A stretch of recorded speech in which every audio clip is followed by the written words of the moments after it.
अस्सलाम वालेकुम dear students, I hope कि आप सब खैर खैरियत से होंगे। आज हमें डिटेल में बात करनी है ईमेल एड्रेस, यूज़र नेम क्या होता है, इस carbon copy and blind copy. ठीक है, तो चलें थोड़ा सा प्रैक्टिकल आपको बता देते हैं इसका कि हमारे पास ईमेल जो सर्विस प्रोवाइडर्स हैं उनकी पहले बात करते हैं।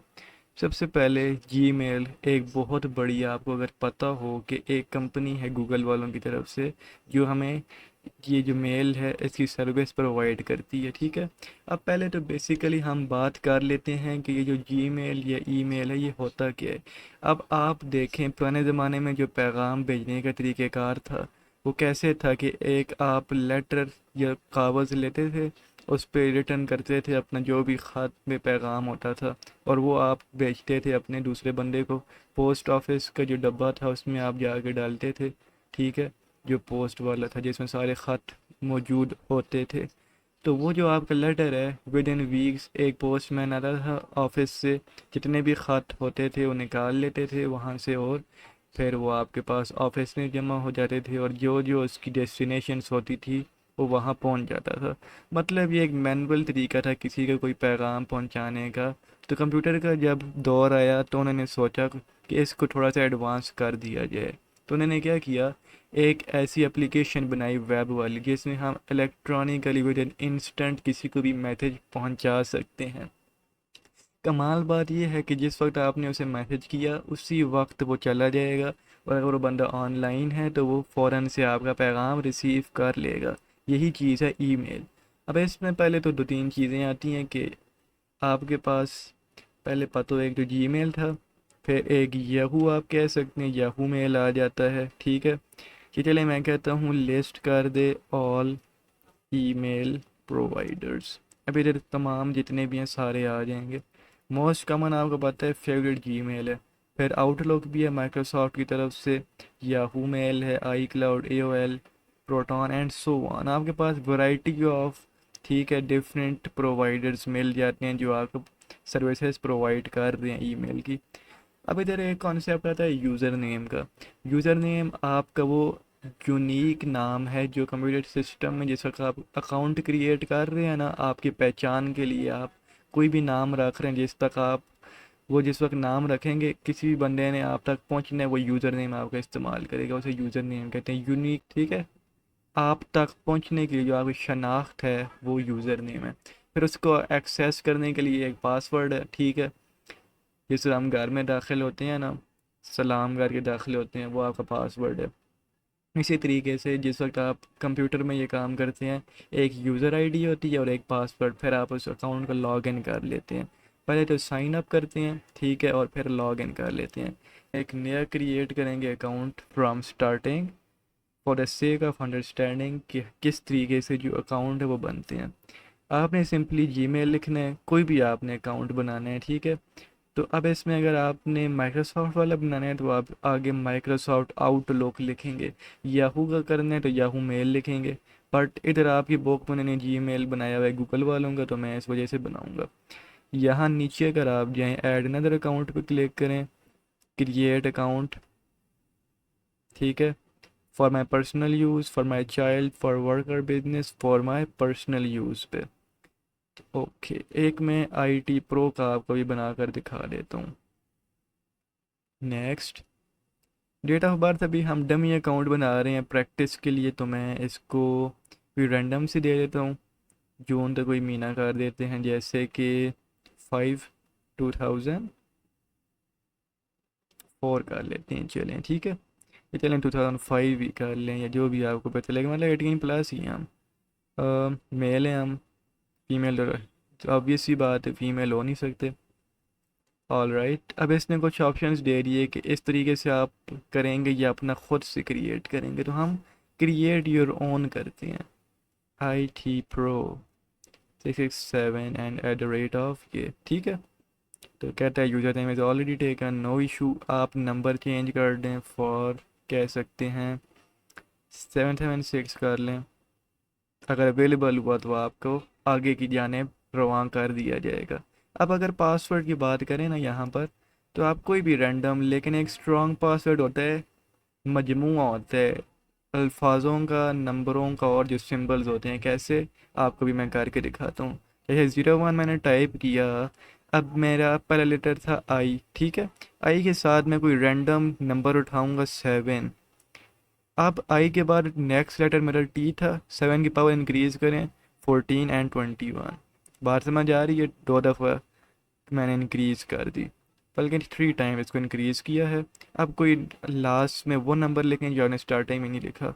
जैसे 3 हो गया, आपके पास 5 हो गया, एंड हैश एंड दिस। ठीक है, ये एक मैंने आपको तरीक़ेकार बताया। कॉपी करें, कंफर्म करें, एंड नेक्स्ट। पासवर्ड भी क्रिएट हो चुका है। अच्छा, अब कहता है कि स्कैन करें QR code with your mobile. अच्छा जी, तो जनाब इसमें मसला ये आ रहा है कि मुझे वेरिफिकेशन करनी पड़ेगी, अदरवाइज़ मैं अकाउंट नहीं क्रिएट कर सकता। नो इशू, हम क्रोम में चले जाते हैं, यहाँ पर एक अकाउंट क्रिएट करके ट्राई करते हैं, अगर ये हमें अलाउ करे तो। ऐड नदर में चले जाते हैं हम, क्रिएट अकाउंट। अच्छा, अब उसी तरीके से मैं जो आपको बता रहा था, ठीक है, आईटी प्रो, उसी तरीके से हम जून 5 और 2005, जिस तरीके से मैंने आपको स्टार्टिंग में बताया। के अंदर हमारे पास मेल आ जाएगा, नेक्स्ट, और इसको हम क्रिएट ऑन करके IT प्रो 776 रखा था, पासवर्ड सेम रख लेंगे, एंड नेक्स्ट पे चले जाएंगे। ओके, इसमें भी वही चीज़ है। Okay, no issue. तो ये मरहला करने के बाद आपके पास कुछ ऑप्शन आएंगे तो वो करेंगे। अब ये लंबा प्रोसीजर है तो ये मैं आगे कंटिन्यू कर सकते विदाउट मोबाइल, ठीक है। तो इसलिए अभी इसे आप छोड़ दें, आगे बढ़ते हैं। अब आपका अकाउंट क्रिएट हो गया, उस अकाउंट को हम खोल लेते हैं। ये है ना, फ़र्ज़ करें अब इसको मैं जीमेल इसको ओपन करता हूँ, कैसे करूँगा? गूगल को सिंपली आपने क्लिक करना है, तो ये जीमेल का ऑप्शन आपको नज़र आएगा, आप अभी खोल लें। तो ये आपके पास जीमेल आ जाएगी। लेफ़्ट साइड पे अगर आप गौर करें ना, जिधर इनबॉक्स, स्टार्स, न्यूज़ और ये चीज़ें, ये कुछ आपको इधर ऑप्शंस नज़र आ रहे हैं, ठीक है। मोर को दबाएंगे तो तमाम की तमाम सहूलियात, जो चीज़ें छुपी हुई थी वो भी आपको नज़र आ जाएंगी। लेबल्स में अगर आपने कोई चीज़ लगाई हुई है तो वो है। फ़िलहाल इसको मैं हाइड कर रहा हूँ क्योंकि मैं लेबल्स इस्तेमाल नहीं करता। लेबल्स मेरी हाइड हो चुकी हैं। तो इनबॉक्स में जितनी भी चीज़ें हैं वो सारी आ जाती हैं आपके पास, जो भी मेल है देखें उससे रिलेटेड यहाँ पर आ जाती है। स्टार्ट वो वाले होते हैं जिनको हम ये स्टार करते हैं ना मैसेज, अब ऐसे मुझे सिर्फ यही वाले शो होने हैं, ठीक है, जो मैंने स्टार कर लिए हैं। थोड़ा सा टाइम लेगा ये देखें आपके पास सिर्फ स्टार वाले शो हैं जो मैंने अभी आपको करके दिखा है। स्नोज़ वाले अगर आप करना चाहें, राइट क्लिक करके स्नोज़ पे करेंगे तो आपको सिर्फ वही नज़र आएगा जो आपने स्नोज़ किया होगा। कोई मैसेज सेंड किया है आपने किसी बंदे को, वो सारे जो कुछ आपने भेजे हैं। ड्राफ्ट आप लिख रहे थे, भेज नहीं सके, तो बिजली चली गई, या आप किसी ने बुला लिया तो लिखते लिखते आपसे छूट गया, इनकम्प्लीट मैसेज को ड्राफ्ट कहते हैं। परचेजेज, अगर किसी वेबसाइट से आपने कुछ परचेज़ किया है, ठीक है, ऑनलाइन कोई शॉपिंग की है, जैसे फूड पांडा मेरे पास आ रहा है, दराज पी के मैं चीज़ें मंगवाता रहता हूँ अक्सर, तो ये सारी चीज़ें मेरे पास परचेजेज वाले ऑप्शन में दस्तियाब होंगी। इंपॉर्टेंट में जो बहुत इंपॉर्टेंट मैसेज होते हैं अकाउंट की सिक्योरिटी से रिलेटेड, कोई फेसबुक की एड से रिलेटेड, या आपने कोई डेबिट कार्ड किसी जगह पे लगाया उससे रिलेटेड, सारे इंपॉर्टेंट वाले कैटलॉग में आपको नज़र आ जाएंगे। और उसके साथ ये आपको एक निशान भी नज़र आएगा जो इम्पोर्टेंट को इंडिकेट कर रहा होगा। शेड्यूल में जो आपका कोई शेड्यूल है या आपने कोई शेड्यूल टाइम रखे है वो सारे नज़र आएंगे। ऑल मेल मतलब तमाम वैरायटी ऑफ मैसेजेस जितने भी थे, हर तरह की कैटेगरी से रिलेटेड आपके पास आ जाएंगे। कोई चीज़ आपने ढूंढनी है, ऊपर सर्च कर लें with the help of this magnifying glass, तो आपको मिल जाएंगे, ठीक है। अब हम बात करते हैं कंपोजिंग। कंपोजिंग कहते हैं मैसेज क्रिएट करना। रिसिप्ट कौन बंदा होता है जिसको आप पैगाम भेज रहे हैं, ठीक है। अगर हम एग्जांपल लें, ali@example.com, ये उसका यूज़र नेम या यूज़र एड्रेस है, जिस तक मैं पहुंच सकता है मेरा मैसेज उस तक पहुंच जाएगा। अगर एग्जिस्ट नहीं करेगा, मैं सेंड करूंगा, मेरे पास मैसेज आ जाएगा कि एड्रेस नॉट फाउंड, फिर मैं समझ जाऊंगा मैंने गलत लिखा, ठीक है। अब BCC और CC क्या है? आपने इसको रिक्वेस्ट भेजी ना, एक सिनेरियो डालते हैं। सिनेरियो ये है कि अली साहब हमारे ओनर हैं बिज़नेस के, लेकिन आप मैनेजर को भी साथ शुमार कर रहे हैं। आपने CC में मैनेजर, जो भी उनका नाम था, जैसे मैनेजर का नाम था साद, ठीक है, और साथ में 332@gmail उनका ये मेल था। ये आपने उनको भी, अब होगा क्या, ये जो मैनेजर है हमारे साथ नाम के, इनको भी पता चल जाएगा मैंने अली को भेजा है, कॉपी इनके पास ही चली जाएगी, और दूसरी उन अली को भी पता चल जाएगा जो हमारे बॉस हैं कि ये जो कॉपी ये मैंने एक इनको भी भेजी है। मतलब दोनों के पास एक सबूत होगा, इन दोनों को आप इन्फॉर्म कर रहे हैं कि एक एक कॉपी अगर मेरे पास ना हो तो ये, इसका फ़ायदा ये होता है कार्बन कॉपी का कि आप दो बंदों का एट अ टाइम इन्फॉर्मेशन बता सकते हैं। अगर एक बंदे के पास ख़त्म भी हो जाए, दूसरे के पास कोई रिकॉर्ड मौजूद होता है, समझ रहे हैं। और जो BCC है, ब्लाइंड वाली, आपने बॉस को भेज दिया, लेकिन CEO का रिकॉर्ड रख रहे हैं, इनको पता ना चले कि मैंने किसको भेजा था। BCC में आप जो भी लिखेंगे, जैसे CEO@gmail.com, इनको चला जाएगा, लेकिन अब इस बंदे को नहीं पता किसको आपने भेजा, उसको नज़र भी नहीं आने वाला, ठीक है। तो आई होप सो कि BCC और CC की आपको समझ आ चुकी है। सब्जेक्ट में हम अपना जो टॉपिक है, जिस मकसद के तहत हम अपना पैगाम भेज रहे हैं ना, मैसेज, वो आप टाइप करते हैं। जैसे मैं लिखता हूँ अर्जेंट नीड ऑफ लीव, तो मैं यहाँ डियर सर, कॉमा, अपना लेटर टाइप कर दूंगा एज़ यूजुअल, जो उसका फॉर्मेट या तरीक़ेकार होता है। अब सेंड करने के भी कुछ ऑप्शंस हैं कि अभी सेंड किया जाए फौरी तौर पर, या शेड्यूल कर दिया जाए कितने घंटे बाद खुद ही ऑटोमेटिक सेंड हो जाए, वो आप शेड्यूल में जाके कर सकते हैं। ये जो आपको ऑप्शन है ये फॉर्मेटिंग है, ठीक है। आप खूबसूरत बनाना चाहते हैं अपनी तहरीर को, तो वो आप कर सकते हैं। ये जो आपको स्टेपलर जैसा ऑप्शन नज़र आ रहा है, मज़ीद कोई डॉक्यूमेंट आपने अटैच करना है तो वो आप कर सकते हैं।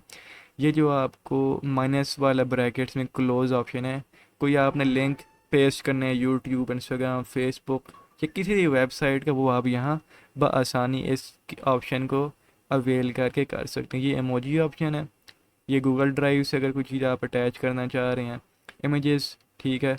और ये वाला ऑप्शन आपके पास अगर कोई आप कॉन्फिडेंशियल मोड, इस मोड से ये होगा कि आपका सिर्फ जो मैसेज है कुछ टाइम के बाद एक्सपायर हो जाएगा, और एक कोड जब तक आप नहीं देंगे ना उस बंदे को, अगर कोड एक्सपायर हो गया मैसेज आपका खुलने वाला नहीं है, वो लॉक हो जाएगा, अगला बंदा मैसेज आपका पढ़ ही नहीं सकता। ये इसका एडवांटेज है, ठीक है। ये जो पेन है इसमें आप सिग्नेचर डाल सकते हैं, और ये जो 3 डॉट्स हैं मज़ीद आपके पास ऑप्शंस हैं। अब इसकी मैं डेप्थ में नहीं जाता, आप इसको एक एक करके एक्सप्लोर कर लें, ठीक। ऑथेंटिकेशन की मैंने आपको लास्ट वीडियो में बात बताई थी, और अभी भी हम बता देते हैं। अब यहाँ दो प्रोटोकॉल की बात हो रही है, एक SMTP और एक POP3, simple mail transfer protocol. इसका काम है कि आपका जो मेल है वो एक एड्रेस से दूसरे एड्रेस तक पहुँचाना, ठीक है। जिस तरीके मैंने आपको Ali eight the rate of बताया, वो जो आपका रिसिप्ट है जिसको आप पैगाम पहुँचा रहे हैं, वो एक प्रोटोकॉल के ज़रिए जाएगी। दूसरी जो है POP3 वर्जन वाली है प्रोटोकॉल, ये आपके जितने भी मैसेज आते हैं ना, इस वक्त आपने क्लिक करते हैं लोड होते हैं, ये इनको एक्सेस करने में आपकी मदद करवाती है, ठीक है। जैसे ये मैंने डॉक्यूमेंट अपलोड किए थे, अप्रूव नहीं हुए किसी वजह से, तो मैं पढ़ूंगा तो मुझे आइडिया हो जाएगा। तो ये था हमारे पास पूरा ईमेल का, जो हमने डिटेल के साथ प्रैक्टिकली वर्क के साथ समझा। अब उर्दू टाइपिंग पे आ जाएं। उर्दू टाइपिंग के लिए आपको यहाँ लिखना होगा उर्दू डाउनलोड फॉर PC, ठीक है, या पाक उर्दू भी लिख सकते हैं। अब इसको इंस्टॉल करने का जो तरीक़ेकार है वो मैं आपको थोड़ा सा समझा देता हूँ। जिस वक्त आप इधर नीचे आएंगे, ये जो पाक उर्दू इंस्टॉलर है ना, वेबसाइट थोड़ी सी लोड हो जाए फिर मैं ऐसे मज़ीद आपको कहानी समझाता हूँ। ऑल राइट, नीचे आने के बाद आपको ये ऑप्शन नज़र आएगा, इस पर आपने सिंपली क्लिक कर देना है। अब आपके पास सोर्स आएगा कि मीडिया फाइल से करना है या ज़िप में, तो मैं एग्जीक्यूटेबल फाइल कर लेता हूँ, ठीक है। दोनों ऑप्शन आपके पास मौजूद हैं, जो आपको बेहतर लगे आप कर सकते हैं, फास्ट एंड हार्ड रूल नहीं है। अच्छा जी, यहाँ तक करने के बाद थोड़ा सा हम वेट लेंगे, जब हमारी फ़ाइल डाउनलोड हो जाएगी तो फिर हम मज़ीद जो काम करना चाह रहे हैं वो कर लेंगे आसानी के साथ, ठीक है। ये कंप्लीट हो चुकी। ऑल राइट, यस करें, ये इंस्टॉल हो रहा है, नेक्स्ट इंस्टॉल, नो, फिनिश। जब आपका PC रीस्टार्ट होगा, यहाँ पर आपको एक ENG के नाम है चीज़ नज़र आएगी, उसको आप क्लिक करेंगे, उर्दू लिखा हुआ आएगा। फिर आप MS वर्ड में टाइपिंग कर सकते हैं, ठीक है। फिर आपने मैग्नीफाइंग ग्लास में जाने के बाद लिखने ऑन स्क्रीन कीबोर्ड इसको रन एज एडमिनिस्ट्रेटर करेंगे ना जिस वक्त, यस करने के बाद यहाँ से जिस वक्त आपकी लैंग्वेज चेंज हो जाएगी ये ऑटोमेटिकली उर्दू में कन्वर्ट हो जाएगा। आपको सारे उर्दू वाले लफ्ज़ नज़र आने लग जाएंगे कि ए से क्या उर्दू का लफ्ज़ आता है, एस से क्या आता है, सारे अल्फ़ाबेट कन्वर्ट हो जाएंगे। ये जो ग्रे आउट चीज़ है इसको एक्सेस करने के लिए शिफ्ट दबाएं। अब ग्रे आउट वाले जो ऑप्शन थे वो सारे मुयस्सर हो गए, जो दूसरे थे वो ग्रे आउट हो चुके हैं। ठीक है, तो इस तरीके से आप देख के अपने कीबोर्ड से टाइपिंग कर सकते हैं। जितनी ज़्यादा प्रैक्टिस करेंगे उतना फ्लुएंटली उर्दू लिख पाएंगे। मुश्किल नहीं है, बस ये प्रैक्टिस मांगती है। नेक्स्ट वीडियो में मैं आपको बताऊंगा कि उर्दू हम टाइप कैसे बाकायदे से करके दिखाऊंगा। आज के लिए मेरे ख्याल से काफ़ी है लेक्चर। उर्दू टाइपिंग के बाद हमारा चैप्टर 2 कंप्लीट हो जाएगा, फिर न्यू चैप्टर की जानिब से हम बढ़ेंगे और उसको अच्छे अंदाज में समझेंगे। आई होप कि आपको ये लेक्चर समझ आया है। अगर ये लेक्चर समझ आया है मेरी वीडियो को लाइक करें, मेरे चैनल को सब्सक्राइब करें और ये ज़्यादा से ज़्यादा लोगों तक शेयर करें। जज़ाकल्लाह, अल्लाह हाफिज़।